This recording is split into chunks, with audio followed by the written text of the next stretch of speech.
Hello friends, आप सबका बहुत बहुत स्वागत है एक बार फिर हमारी आज की न्यू टैग वीडियो में। फ्रेंड्स, आज की वीडियो में बात करने वाला हूँ कि आप अपने Redmi 10 फ़ोन में स्क्रीनशॉट साउंड सेटिंग्स कैसे ऑन कर सकते हैं दोस्तों। यानी कि दोस्तों, जब भी आप कोई स्क्रीनशॉट लेते हैं, जैसे कि मैं दिखा देता हूँ आपको, स्क्रीनशॉट लेते हैं तो आपके फ़ोन में कोई साउंड इंक्रीज नहीं होता है, तो आप ये सेटिंग्स कैसे ऑन कर सकते हैं, आज की इस वीडियो में बात करने वाला हूँ।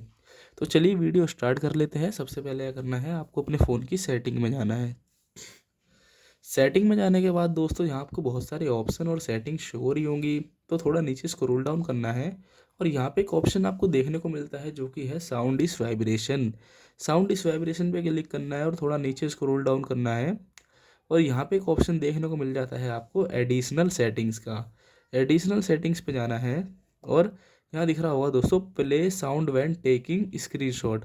आपको सेटिंग्स ऑन कर देनी है। अब दोस्तों, मैं आपको स्क्रीनशॉट लेके दिखा देता हूँ। जैसे देख सकते हैं, मेरे फ़ोन ने जो साउंड इंक्रीज़ करा है, इस प्रकार से आपके फ़ोन भी ये साउंड इंक्रीज़ करता है। इस प्रकार से आप अपने फ़ोन में जो है screenshot sound problem settings solve कर सकते हो। अगर आपको ये वीडियो यूज़फुल लगी हो तो वीडियो को लाइक कर दें एंड चैनल को सब्सक्राइब कर दें एंड देन बेल आइकन दबाना ना भूलें।